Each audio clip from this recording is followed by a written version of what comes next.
Welcome to Do You Approve This Groove, a project where two old friends dive headfirst into the 500 greatest albums of all time and beyond.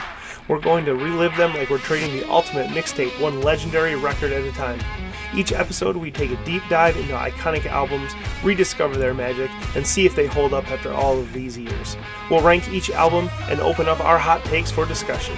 So whether you're hearing it for the first time or for the 100th, whether you agree or disagree, we're turning the volume up and bringing you along for the ride. All right, Kyle. So this is our first one-off episode, I suppose. We've been through 50 albums, and we were talking online and offline about how we've noticed some changes in our own listening patterns and the stuff that we're noticing. So I think it's safe to say that we thought it might be cool to kind of just not recap the 50 albums, but like kind of just talk about the process right now. And you and I text once in a while about how things are going, but it's kind of nice to sit back and evaluate a little bit, right? Like, let's assess and see where we're at, what's working, what's not, and in not so much on the social media side of anything, but more so like on how things are going for us. Yeah. So I've got a couple questions. Is there anything you wanted to talk about before we started? No, I think I have a couple questions lined up too. We were just talking before we started.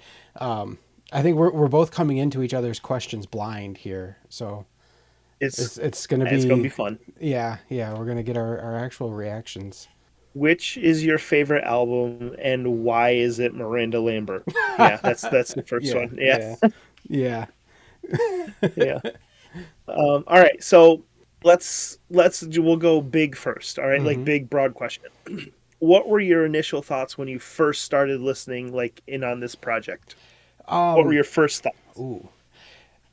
I mean, I came into it pretty eager. I talked about when we first started kind of my intentions and motivations for wanting to do this, discovering new music or at least new to me music, even though a lot of the stuff that we're listening to is 50 or 60 years old. A lot of it still is new to me. I think my first thought coming into it, beyond just being eager to get going with it, is, I don't know, after the first 10 albums or so, I think my first thought was, this is a lot of music. Like 500 albums. Like, it really started to sink in how much music this really is. Which it made me think about now that we're 50 albums in, like, I'm not burned out on it. I'm not so daunted by it that I'm like, ready to just like, I bit off more than I could chew. I don't know anymore. Like, I'm actually more eager now to keep going than I was when we first started. Yeah. As you were saying that, I was doing the mental math. If every album is only 30 minutes, which they're not, right? 30 minutes is very short, right? Ask Diana Ross. We will be spending lunch. I got to do the math again. Like almost 10 and a half days of our lives listening to music for this. It's more than that. So I would say what that seems like it would come out to be, if they were 45 minutes long, about 15 days, 16 days of our life. Which, when you put it that way, it's like, whoa. Now, that being said, it's not like we're sitting down with our headphones, eyes closed in a dark room devoted to this. So there's a lot of multitasking going on. Yeah. So otherwise, maybe not an efficient use of time. I saw your lists and your rankings pop up at first, and I was interested to see. I think you linked your Google Sheet. So I was interested to check that out. And then I was looking at it. We talked about this a little bit. I think we're both enough of we have completionist tendencies, where this seemed like a cool thing to get into with a goal to work towards and some form of like payoff when we're done. Like, it's not about finishing, but my wife got me the book, The 1,000 Albums You Need to Hear Before You Die. And I keep it on my desk at work, and sometimes when I'm just in a lull, I flip to a random page and listen to it. And then I realized that as I was doing that, I wanted to highlight them when I finished them, just so I could see, like, okay, I've done that one, I've hit that one, I've hit that one. But that one's so random, and so far and few between that I like this project a lot more. Plus, we, you and I, and a couple of our friends jumped on the what the hell is that app called that we did last year? Music League. Yeah, on the Music Hmm. League, which what is no free ads. Music League is a is a way to share music and vote on it and interact with it, which parts of it are kind of cool and parts of it are like it's subject, like you're assigning points and ranking things that don't really matter to you if unless they do. Um It's kind of so fantasy I was sports for interested to music. yeah, I was interested to get into this and talk to you about music coming at it from an equal playing field, right? There's obviously some albums that you know more than I do and vice versa, but in large part, like we're not familiar with a lot of these, at least songs. Some of the artists definitely, Hmm. but the albums, no. Plus, I haven't talked to you really much in a long time, so Yeah, yeah. it was kind of cool to be like, yeah, I'll hang out with Kyle for a while. Yeah, reconnect. Sounds Yeah. fun. Yeah, yeah, yeah. So yeah, those are kind of my initial thoughts. I agree with you. Like we talked about this an episode or two ago. Like at first, it was cool to listen to the music, and it still is. Then it was cool to get into the video and audio editing of what we're recording, and it Hmm. still is. Hmm. And then I was like, now I'm just enjoying like talking about this music, right? So it's just kind of going in cycles where there's something fun to kind of get into, and so I'm enjoying it. Yeah, Yeah, yeah. There's kind of enough to this whole project that it keeps it interesting. Even yeah. if one part gets a little tedious, there's other aspects of what we're doing that make it fun, that keep it fun. So yeah, Kai, what was the one of the questions you had? So I mean, I started off. I don't think I want to. And I think we can get into like what was your favorite album, what was your least favorite album, Sure. but we're also, I mean, as we're going through these, we're ranking them, we're giving them numbers. So if I were to ask you what was your favorite album, I know you've given one album a 5. I don't. I Hmm. wouldn't. I wouldn't assume that that was like if you just think back now about the first 50 that that was definitely your favorite. What would you say? Would you say that because it was that Kid Cudi album you gave a 5? Would you say that's your favorite? It is my favorite as myself. Yes, Hmm. right. Like I out of the 50 albums, that is my favorite that I have listened to. Um, but it's not the first one I think about when I think about these first 50. So that Right? okay. So I want to jump in there because the question that Yeah. I actually had that I was curious about was what album was the biggest surprise to you? In terms of like Mm-hmm. you didn't have much expectation for it or you didn't have any expectation because you didn't know it and ended up becoming something you really enjoyed. Yeah. I can think of a couple, but the first one that comes to mind would be Maxwell's Black Summer's Night.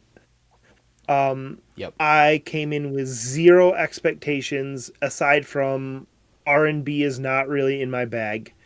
Um, that would have been on episode 10, 20, 33-ish, 4-ish, Hmm. 3? I think 3. That one really surprised me. That one kicked ass. That one was really cool. And then maybe some recency bias, but that Can album, I've been thinking about that like all week. All That was week. such a good one. That surprised me. Yeah, how about you? I had 3 written down when I was thinking about that question. The first one at the top of my list for that question was also Maxwell. Hmm. For a lot of for pretty much the same reasons. I didn't know what to expect coming into it.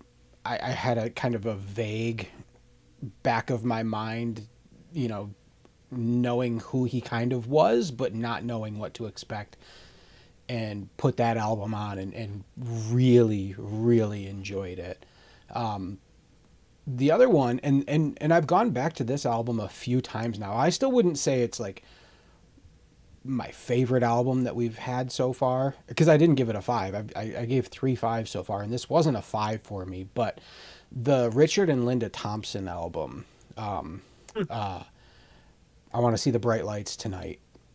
was just a Hmm. surprise to me because I really am not a folk music person. Like it's just nothing wrong with it, nothing against it, just not my thing. And ended up listening to that and really enjoying it. And the third one was the Kinks album. Was kind of surprised by that. Surprised by how much I enjoyed that. Yeah, I mean, really, I could list off quite a few. I was shocked how much I liked Harry Styles and Lord. Hmm. Um, yeah, there's been quite a few, really. I mean, we can't have that discussion without saying your totally unwarranted takedown of Lady Gaga. To which I think our viewers will find that I was on the right side of history in my defense of her honor. But yeah, um, yeah. And it's funny you mentioned the Kinks and that what the hell were their names again? Richard and Linda Thompson. I Hmm. gave both those albums a two.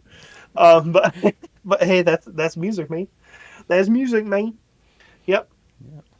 Um, have you hit? And I think I know the answer to this, but have you hit on any albums that have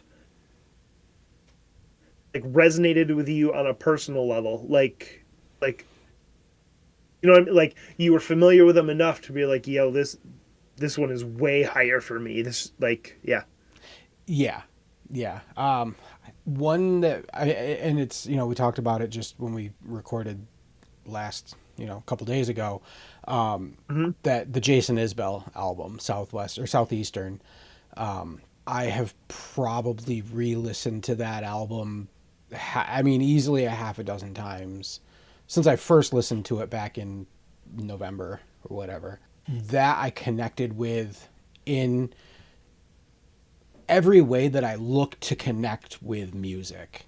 There are a lot of times where I can listen to something and the music really gets me, or the lyrics really get me, or just the general vibe really gets me.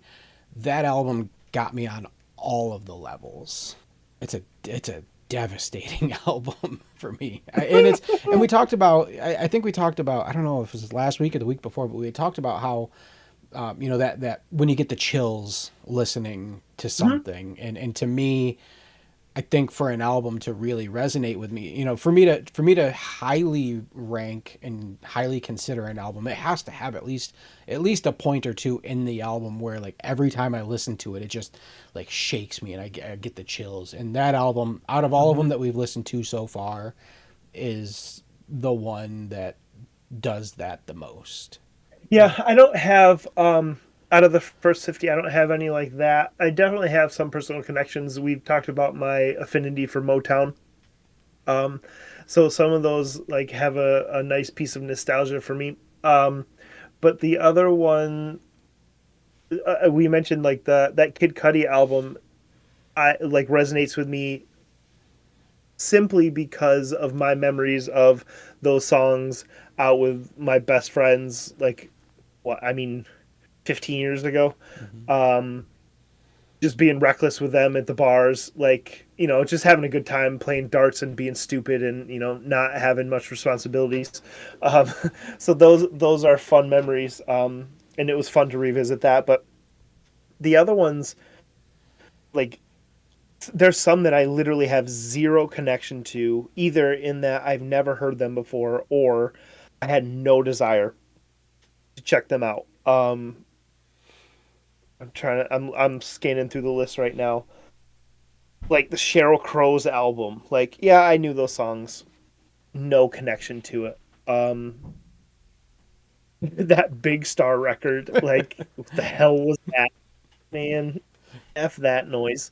Jefferson Airplane would be a pretty good example too of one that like I knew the two singles, but everything else was just zero context for, and I was just like, I don't get it. Mm-hmm. I'd be remiss if I didn't mention we talked about albums that surprise us, and we both gave a lot of love to SZA, and we didn't Yeah. mention her in that first question either. So, shout out to SZA's Control. You got another question?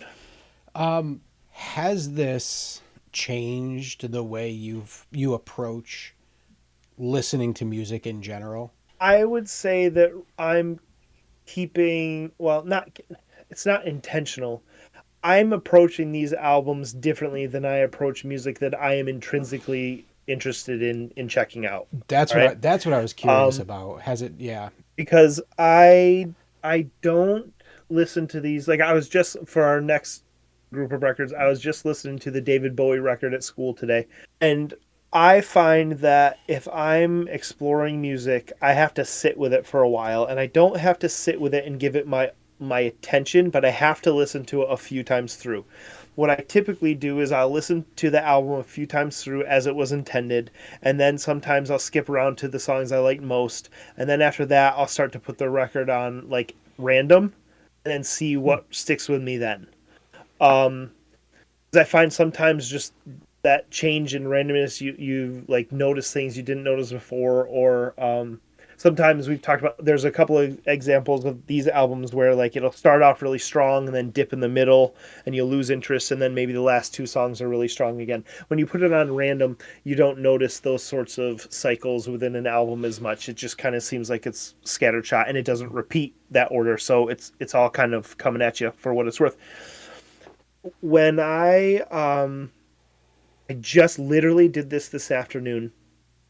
One of my favorite bands from yesteryear, the Receiving End of Sirens, put out their first song in maybe at least 10 years, something like that. This is they had or they have three vocalists. One of them is Casey Crescenzo, who had his big project is the Deer Hunter. Oh, okay. Um, like yeah, I mean, you probably heard that name. Yeah. Like I mean, he a very what's the word? Is it prodigious? Like puts out a lot of stuff. Yeah. Yeah, he puts out a lot of stuff, and it's pretty interesting. But so anyways, I listened to that song one time through, and there were pieces of it that caught my ear, and then I started to like just repeat parts. I went back through and I would check out. I want to hear that chorus again, or I caught the bridge. That was kind of cool. Sometimes if I'm just really trying to get a feel for it quickly, like I'll see something on Instagram and I like their sound, I want to learn more. Look them up on Apple, and I'll literally like pick a song, and usually within a couple seconds I can figure out if it's for me or not. Hmm. And sometimes if I'm literally just trying to figure out if I think I'll like it, I'll skip to where I think the chorus is, and then skip to where a bridge is and see how it comes out. And I'll do that for a couple songs. And if I don't have anything within like four or five songs that really grabs me, I'm kind of like, okay. Like that song I talked about last episode, that Good Hangs song. I don't like their other songs. I Hmm. like there's nothing in them. I think they're juvenile. I don't like nothing, not for me. But that one got me, and I heard that one and I was like, yo, this is good. I like the melody. I don't the lyrics. I don't care about the story, I don't resonate with it. But everything else about that song, I'm like, yep. You could sing that song and use any lyrics you want, and I would like it. It could be in a foreign language. It could be, to that point. There's this Russian band that plays this Midwestern emo stuff that I really like. I know none of the words, Huh. but it all sounds really good. Yeah. But anyways, I went on a lot about how I listen to music. I'm interested to know what you think. The thing that I think has changed the way I approach listening to music because of listening to these 500 greatest albums is I used to always feel like, I'm here and I need the music to come to me. I need the music to make the connection to me musically, lyrically, however it does. But doing this has made me see the value in, I'm here, maybe the music is there, and I need to meet the music where it is. I don't need to just sit here and wait for the right music to come to me. If I put a little bit more effort into it, I can connect with a lot more music than I thought that I could, Hmm. which is really big for me because I have really enjoyed a lot of things so far on these first 50 albums that I never would have thought to even try or give a chance to, or been exposed to in the first place. So it's been nice to kind of work that out for myself, to see like these are the albums that we're listening to, and I have to listen to these albums because it's what we're doing. And if I want to get something out of it, I have to put some work into this, just in the way that I Mm-hmm. approach that. And sometimes it is work to try Mm-hmm. and meet this, whatever current album I'm listening to meet that album where it is and not expect it to come to me. Yeah, It is work, but it's been very worth it. I'm still trying to figure out if I prefer to listen to an album where I know some of the songs or if I know none of the songs. Mm. For example, in this next group that we're going to be talking about next week, that Yes album, immediately when I saw it on the list, I was like, this has to be the one with Roundabout in it. Roundabout, yeah, yeah. It's not. No, I was listening to that And today. and Yeah. right, and so I'm just listening to it like, okay, I'm going through it. I'm going through it. I'm thinking about parts, and there's some things that are standing out, and I'm like, yeah, this is kind of interesting. But then when it's over, I'm just kind of like, all right, that happened. Hmm. You know what I mean? And that's happened a couple of times for Because I've me. I've Yeah. never I've never heard those songs before. Hmm. I don't have a connection to them now. If Roundabout was on that, I would have that record in a higher regard, just because one, that song kicks ass, and two, I've heard that song so many times through my life. Um, so I don't.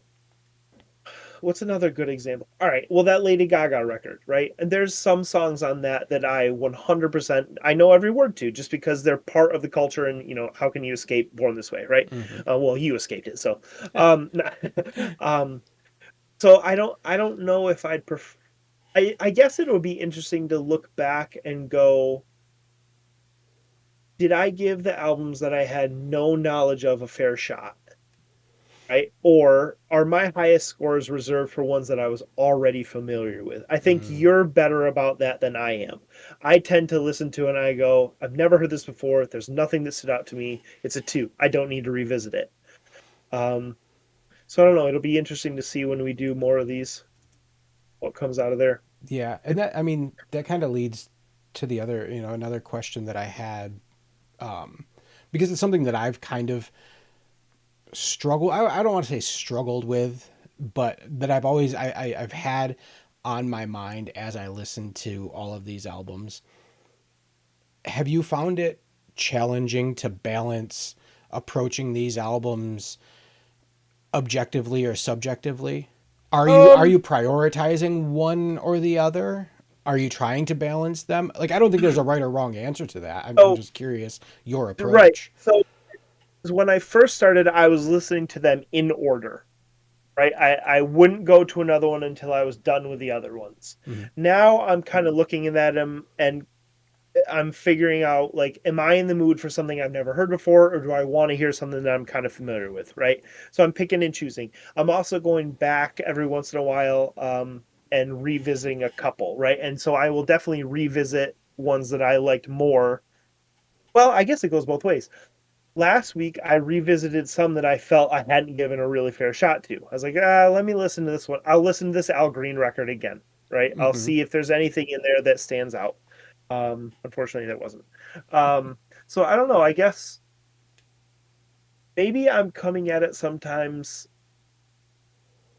Subjective or objective isn't the word, but coming at it from a place of fairness, almost like I want to give them a fair shot, Yeah. and really consider, try to immerse myself in it, and be familiar with it to enough where I could intelligently tell somebody what I thought about it, Mhm. because it would be very easy to listen to some of these straight through and go, well, I heard it, and then like talk about it and be like, yep, nothing stood out.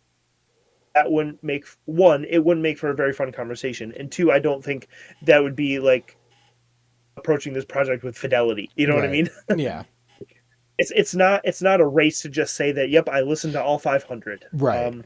Yeah. Yeah. You're not How just about you? trying to. I've been, yeah, like I said, I don't want to say struggling with that balance, but it's been on my mind as I listen to things, and I started. relying pretty heavily on the rubric that I had created for listening to these albums, because I wanted to be able to be fair and just and approach every album as its own, on its own merits. That didn't work very well for me in the long term. So what I'm doing now is kind of reacting to the album just as I'm listening to it, listening to it, writing down notes. I'll usually listen to it straight through if I can, and then go back and listen, pick and choose a couple of songs that I want to hear again, things, pick out things that I want to talk about. And what I'm finding that I'm doing now is, if my initial thought of the album isn't positive, then I'm going back to that rubric and using that more, just to force myself to try to be more objective in the way that I'm listening to it, to see if I can't pick out things that maybe I didn't catch listening to it, and I just got the wrong vibe from it and I just didn't like it. But there are some things in there that I think I could appreciate. And that's kind of how I've been balancing things. I'm still using that rubric, not as heavily as I was when we first started, but enough to have it as a framework, especially, like I said, when my initial reaction to an album isn't generally positive. I'm using it to try and temper that negative reaction to an album. Yeah, I mean, I think that's similar to kind of how I'm approaching it. You know what I mean? Like, not exactly the same, but I've thought about your rubric a few times, just because it is hard to quantify something that's subjective. Yeah. So like, I guess, I mean, not to get too in the weeds on this, but like, how do you, well, I guess I do just kind of go off my raw reaction to it, but I'm trying to gauge what my raw reaction was to it, and then be able to identify what the causes were of that, and then revisit it to see. Like, one of the things I've noticed is that I favorited songs on an album, and then 5 days later I'll go back and I'm like, what did I like about that one? Yeah. You know, like, what? Why did I do that? Unless there's been something that really stood out quickly. Yeah. There's a lot about, it's a pretty obvious thing to say about music, but sometimes it just hits you at the right time. You're in the right mood, you're in the right mindset or headspace to really connect with something, and then you listen to it again and it's just not there. And it also makes me wonder sometimes too, the opposite. If I'm listening to something and it's just like, all right, this is what it is. But if I listen to it 2 or 3 days later and I'm in a different, mood, it might hit better. Right. Yeah, no, I think that's true too. Especially with some of the weird ones. But like, some of the albums have been so weird and out there that, like, if you're not in the mood for it, like, then don't do it. Like, it's just, I mean, I guess it would be like, if somebody said, "Hey, do you want a beer?" Like, you could always, I mean, most of us could always drink one, and great, yeah, I had a beer. But you're gonna enjoy it differently at a time where, like, okay, I can actually sit down and relax and chill and, like, and focus on that and enjoy it for what it is, rather than, like we just said, I can slam a beer and it's done. Like, fine, great, all right, now what? Yeah, moving on. Yeah. We touched on this a few times in our episodes, I guess, but do you so far agree with this list as a representation of the greatest albums? Or do you think some of these albums have been overrated? How do you feel about these albums as some of the greatest of all time? I absolutely 100% have some albums on here that I question. Yeah. I keep having to just come back to, these albums must have been influential or important to someone. To me, some of them are just not good. Just not Just good. not good. The Black Flag album, this just not good. The Suicide Right. album, like there were things that I could maybe pick out about that Suicide album that I was okay with, but as a whole, not like I don't see how either of those albums are considered part of the 500 greatest albums of all time. If your list was 1,000, maybe. And again, it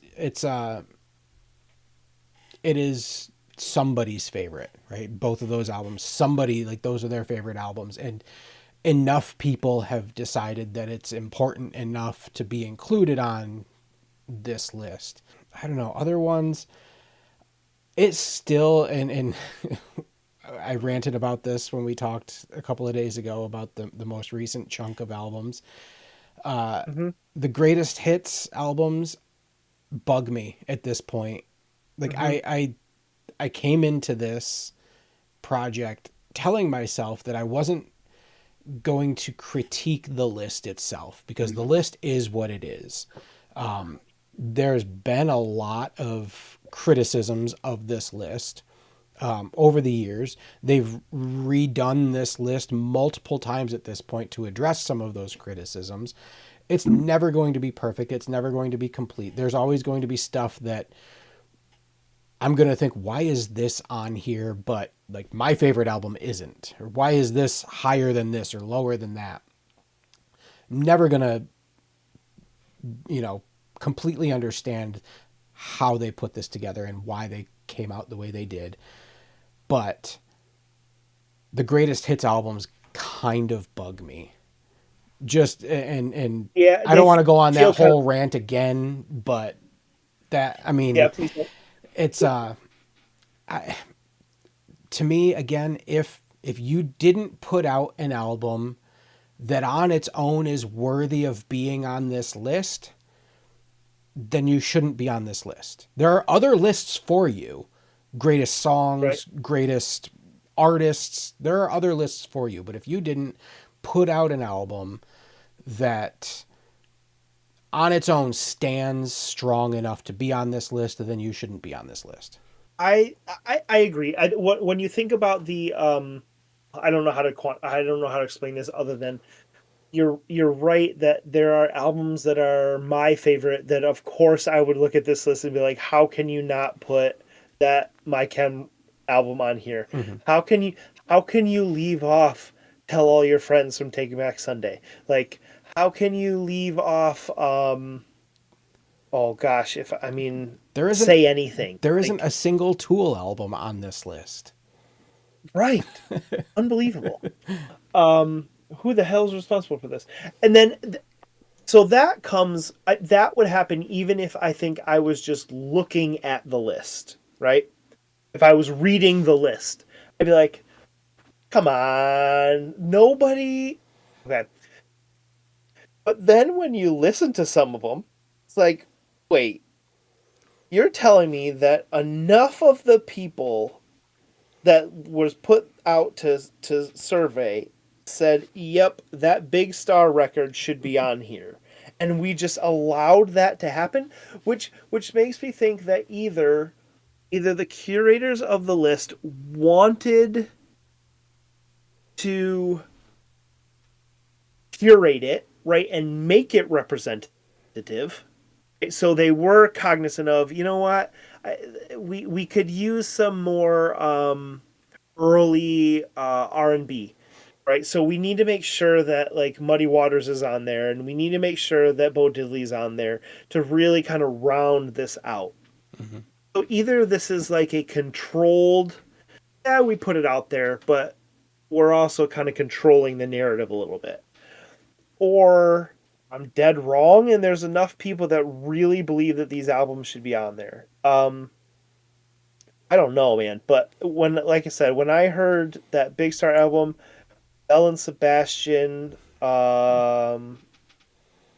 even Bon Iver, I was just like, but it also makes me think how crazy it is that like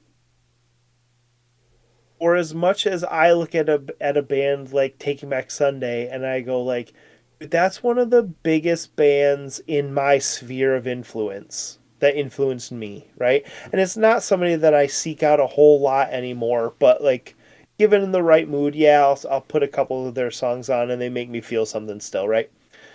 Like none of the people that got asked about this like were like scene kids. And None of them. that's what I'm curious about now. You just got me thinking with that. I can't think off the top of my head, and I really haven't looked too closely at this list at all Same. ahead of where we're at. I wonder if there is anything from like the, you know, 2000 to 2008, like pop punk, post hardcore, emo scene on here at all. Which to me Yeah, it like I seems like there should be something. My Chemical Romance, you can make an is argument, take off should be on this list. Taking Back Sunday probably should be on this list. is take off your pants and jacket on this list, Right? Is there right? any is Like there any is blink? Enema Yeah. of the State on this list? Yeah. I bet a Green Day album's on here somewhere, just Yeah. because they've crossed over so much. But even then, I would look at it and go, like, did you include Green Day to cover a part of the spectrum? Right. Right? Like you're like, all right, so we put Green Day on there. That will cover some punk and some pop punk and stuff like that. And we've got that covered now. Okay, what else? You know? Hmm. So if you think of music genres, which I sometimes tend to do as like a one continuous spectrum. Well, here's another question. Is there any classical on here? Now, I I know that they're not really albums, but like it's but not like you're there gonna put Mozart on here and be like, well, that's an album, you know? but a complete symphony, I would argue, could be Is considered an that. album, Yeah, right? yeah. Right. I have thought of that too. And when I've talked about this a little bit here and there, especially on social media, I've found myself reminding myself and reminding other people that really this is the top 500 albums of all time, but it really is the top 500 albums of the second half of the 20th century through today. Right. Right. I Right. don't Right. Right. I don't even Yep. know offhand what there is. Well, and again, to go along with that, I don't know the history of the album as a commodity, as a thing that was put Mm-hmm. out. Were albums, I honestly don't know. Were Like albums, LPs. right, Yeah. right. Were they a thing in the 1930s? Like I know recorded music was, but were artists putting out a complete set of songs that we would consider, you know, define as an album then? Or was it really, I mean, from, you know, the earliest that we've come across so far on this list is the mid Muddy Waters. 50s. Yeah, mid Mhm. 50s ish. Um is And Muddy that Waters and Howlin'. There were some 40s and some 50s in there. yeah. And even then, I Like think like that Howlin' Wolf stuff, that was more of a collection of singles.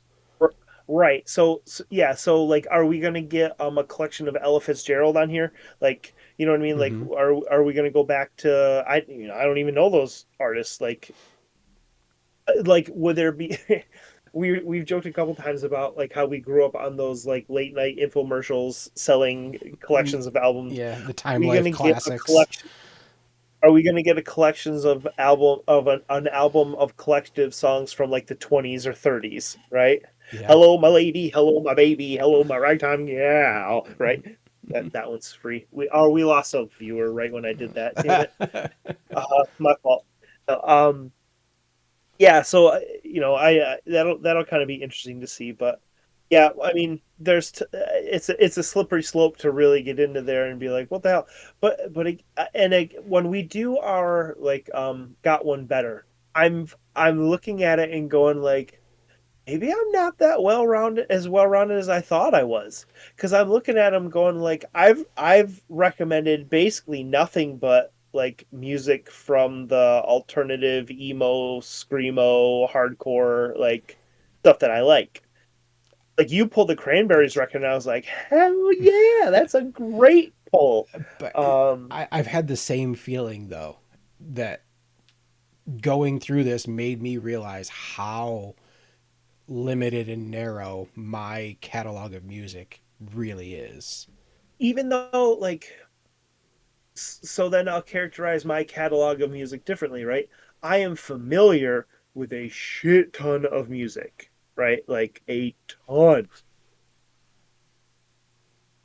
But I still can't like speak to it all intelligently, you know? Yeah. Like I told you, like there's a tons of songs from classic rock radio and Motown that I know the songs, but I don't know who sang it. I don't know when it was released. I don't know where it is in their discography. I don't know the stories of the bands. What was the guy that used to be on classic rock radio on like the Saturdays or Sundays, like Redbeard or something like that? He used to do like album stories, and I very distinctly remember like hearing one he did with Bob Seger. Hmm. Um, when he was talking about one like whatever album, I forget what it is, like his best album with Hollywood Nights on there, and what's his other really great famous song? Turn the page. Yeah, like stuff like that. Mm-hmm. And I remember like being in my house when I was younger, like listening to that and thinking like, oh, this is cool. Like he's talking to the Bob Seger. Like, oh, this is fun to hear about the songs. I don't have that context for almost any of these, even though there's some albums like that Yes record, right? Like I know who Yes is. I know Roundabout. I don't know what the hell this is. So I guess it's also been interesting to read a little bit and learn more about them as I've done this. I don't have you Yeah. found yourself doing that? Yeah. More so Yeah. lately. In the last couple of weeks. At first I Yeah. really wasn't, but in the last couple of weeks I have been.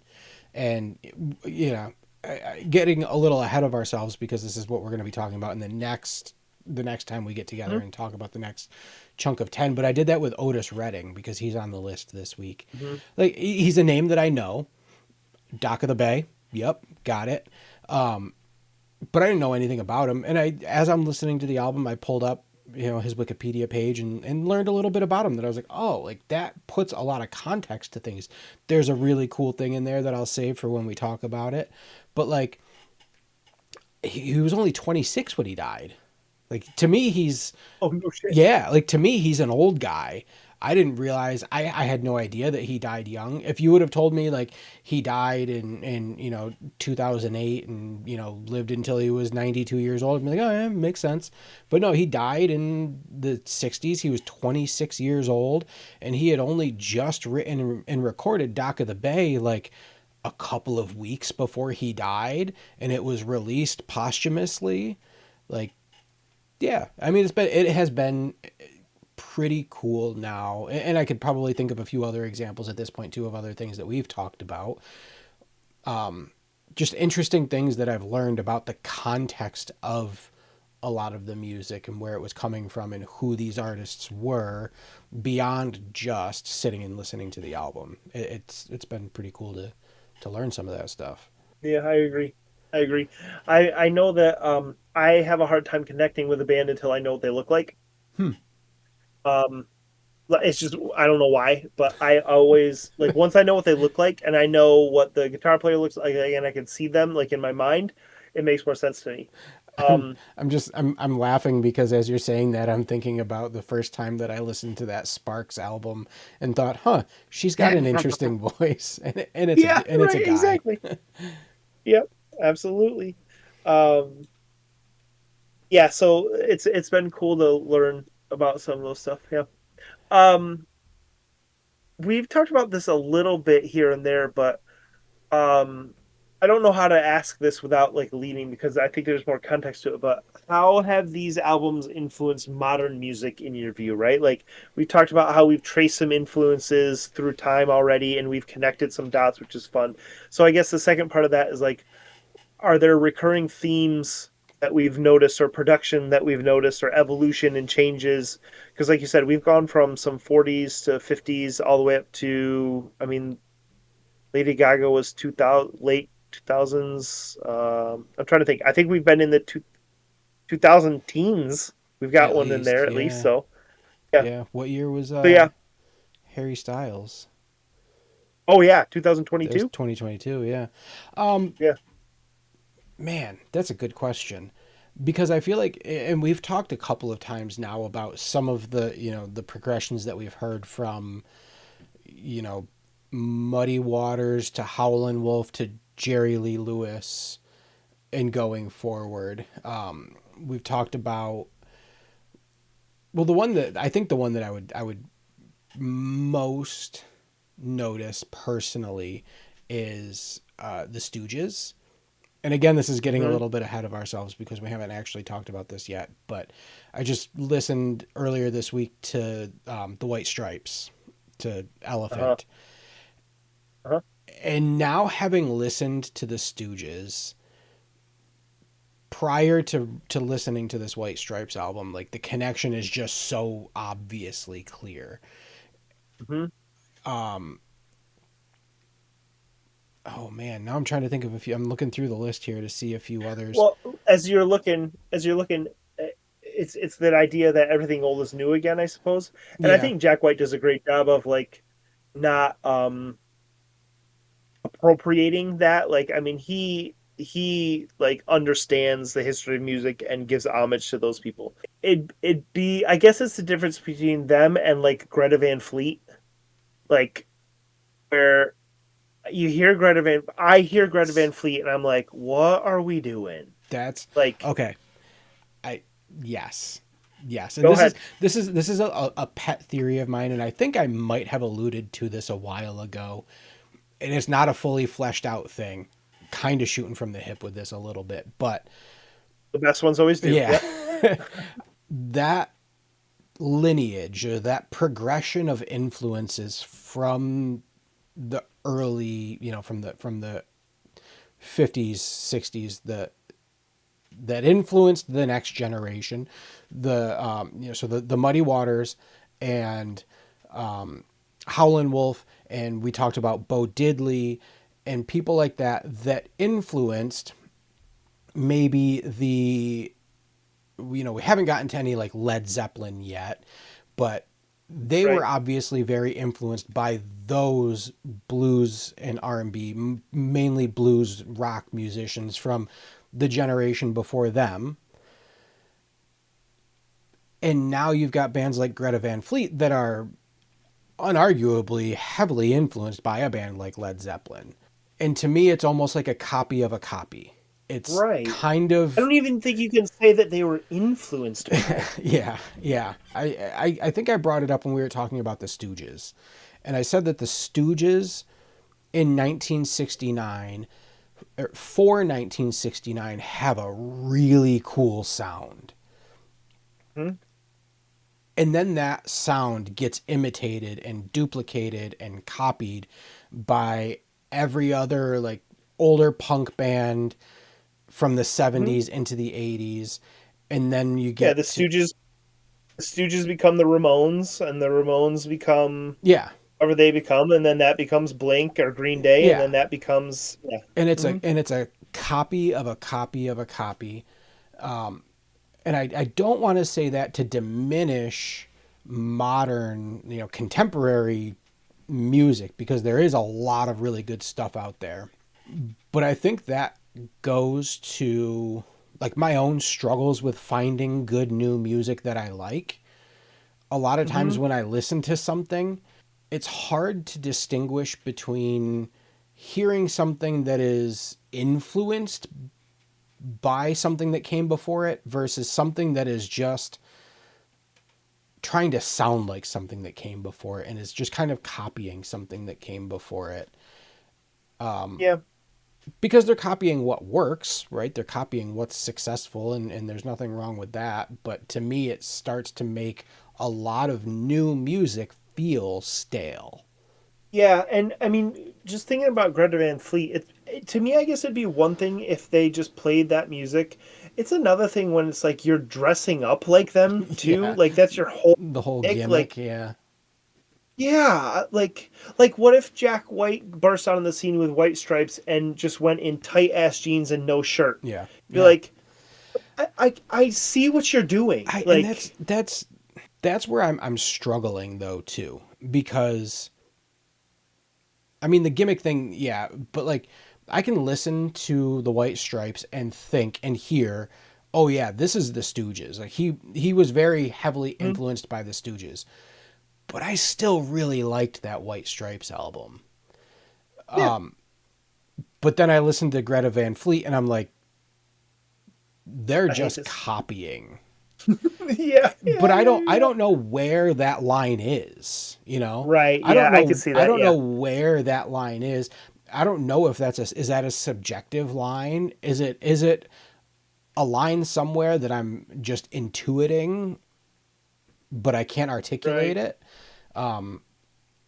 But there's Well, but something there between that, influenced somewhere and between copying. Yeah. referencing and imitating. Yeah. Yeah. Yeah. Yeah. Yeah. Yeah. Because I mean, one of the things that I enjoy, and again, I've found that already in these 50 albums that I enjoy listening to music, and now like some of my favorite bands are on their 20-year anniversary release tours, stuff like that. Um, so I've got now 20 years of context where it's like I know that these bands toured together, or I know I've read an interview where they liked this band too. A great example is that Haley Williams from Paramore like has been very open about her love for the band Me Without You. I don't know if you know Me Without You. I know the name. Yeah, not really Okay. familiar though. So Me Without You is a pretty spoken word, I guess you would call it like post-hardcore sound, but it's not that's doesn't have enough nuance to it. But there are aspects, I guess. Okay, when Me Without You is at their best, it's very recognizable, and they have like themes and I forget what they're called, but they repeat in their music from album to album. Even Hmm. one of them is like this just thumping bass drum. Like I mean, it'll just go through and it just drives the whole song, right? In a similar way that like you sometimes a Tool song, like and if like to a person that listens to Tools passively, like as it comes to me, I can't tell one Tool song from another or what album they're a part of. It's like this is a Tool song. This Hmm. is obviously a Tool There's song. something about it that's So recognizable. right. So that's an artist, right? Back to this. Um the newest Paramore album has a song that I was listening to and I was like, she finally did it. She finally put Me Without You in a Paramore song. Like there were the way that she spoke through parts of it and the instrumentation and the vibe of it. I was like, this is her Me Without You song. Hmm. Like and and then I saw an interview where she basically said like, yeah, I mean, it's I don't hide it. Like that's I love that sound. I wanted to have that sound in there. I was like, Hmm. oh, shit, yeah. Like it was just fun to know that and recognize it. It's just fun. It's that I don't know. That to me is I get the same payoff as that as you do. Like I guess some people would like um reading a book that references another, like if you're reading Dune and you're like spices in Star Wars, whoa, Yeah. cool, like You that make a sort of connect. thing, Yeah. like oh my god, they're in the same universe, like all that So sort of thing. that's actually the last question that I had written down was what's your favorite connection that you've made in one of these albums so far? I know we've talked about a Mm, couple of them, but yeah. um whether it was something that was so sampled by somebody later or right a right right right callback right to right something. so the first one that comes to mind and the first one that happened is when I found out that John Mayer ripped off the tune of Tuesday's Gone by Leonard Skinner. Yeah. That one was pretty fun to hear. um but yeah, I could not contain my excitement enough when I heard Cans. Yeah. What is that one called again? Oh, I forget the name of the It's song. Drunken Hot Girls. Yeah, it's Drunken Hot Girls, but it's not. Yeah. Yeah. That one was like because to me that one was it was like I had no knowledge of it, and it stuck out so much. I was like, there is no way this is not exactly that. You know, Yeah. I enjoyed that one. I'm trying to think. There's a couple others where, oh, who was it? I forget it because I cut it together, but it was the Sheryl Crow had a song that was essentially a Janis Joplin song, Oh yeah, you know, stuff Bobby like that. McGee, right? Yeah, Yeah. uh-huh. Yeah. That's been interesting.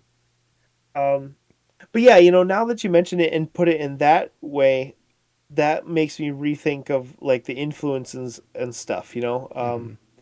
I mean, sampling is obviously influence, but um, like when we were talking about John Mayer, it was like, man, if he didn't cite or give royalties to Skinner for that, he should have. I mean, I mean, I'm trying to think of the artist. Maybe it was Paul Simon, who recently has like what been, how do I put it? He has been able to pursue copyright infringement if he wanted to. Okay, maybe it was Paul. It was someone like that, but he was very adamant in saying like, "Dude, there's 13 notes. Like nobody's ripping anybody off. Yeah. Like just because I put these five notes together this way in 1970, whatever, doesn't mean no one. It means no one can ever put them together like that. No, I know Ed Sheeran did that in his defense. Did you hear about that? No. He got sued for, I can't remember. It was one of his biggest songs. I can't remember what it's called. If it's, I think it's the one where if your legs don't work like they used to before, like that song, that love song, that wedding song that he Hmm. did, essentially. And in his defense, he brought his guitar to the court and he played that chord progression and sang like 10 or 12 or 15 songs with the Yeah. same chord. He was like, "Are we going to sue all of them? Right. Like, what do you want me to do here?" Yeah. You know? Yeah. What about Yeah. you? Um, that's one thing that I've found I've gotten better at, but it's still not a strength of mine to pull together two things that I've heard and make that connection. Mm-hmm. Um, I feel like it's something that I'm definitely getting better at. More with noticing influences than with noticing specific connections. And I think a lot of that has to do with the fact that I mean, my musical palette isn't as broad as I liked to think it was. Mm-hmm. Mm-hmm. So as it's developing, I think that'll get better. But the one that I did immediately make note of, and I remember when I first listened to that album, I texted like three or four people. I thought you were one of them, but I definitely texted like three or four people. I was like, "Holy shit! Turn on Reflections by Diana Ross and the Supremes," and that like the sounds at the beginning Oh, yeah. of it are what was sampled for the beginning of Stellar, the Incubus Mm-hmm. song. It was Mm-hmm. just that was like a flash, like light bulb moment for me. Like, oh, that's so cool! Like, made that quick connection there. Yeah, that's funny. Um, Yeah, I think that's all I got for right now. I mean, I don't think we're not at a point yet to ask that. There's a question about, can we identify any recurring themes or social messages that link these albums together? I mean, we have had two divorce albums. yeah, Um, yeah, but other than that, I mean, there's a lot of, hey, sex, drugs, and rock and roll, right? Like, yeah, I mean, it's pretty much all the same. Uh, yeah, yeah. I wouldn't say there's nothing any really comes to mind there. unifying thing that strings a lot of these together. I wouldn't say. Yeah. One thing that I'm interested, I guess, to wrap up maybe this discussion, unless you got more. Um, we've talked about some of these albums as like museum pieces, and like it feels like they're put on here to serve a purpose. And this is, I guess, where you're going to put them. I still can't shake what you told me the other day was that there are 10 Bob Dylan albums on this list. Yeah, So I'm curious if we're gonna get to a point where we have 10 albums to look at for the week and like eight of them were like, yeah, duh, of course these are on here, you know what I mean? yeah, I'm sure as we get to the top 30, maybe top 40, 50, like it'll be more like that, you know, like I mean, I think we're going to have a stretch where out of 10 albums we've got two Beatles albums, two Bob Dylan yeah. albums, like, Rolling you know what I Stones. mean? Yeah, Whitney Houston, and then it's like, oh, these are the heavy hitters now. Michael Jackson, and yeah. like, Yeah, these are the heavy hitters. Okay.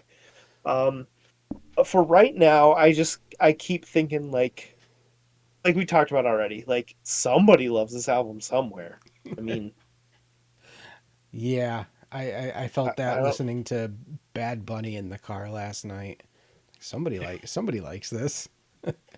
I'm Somebody. not somebody, but Yeah, it ain't me, but yeah, I mean we've joked a couple times. What was it where we're just like, what's a good one?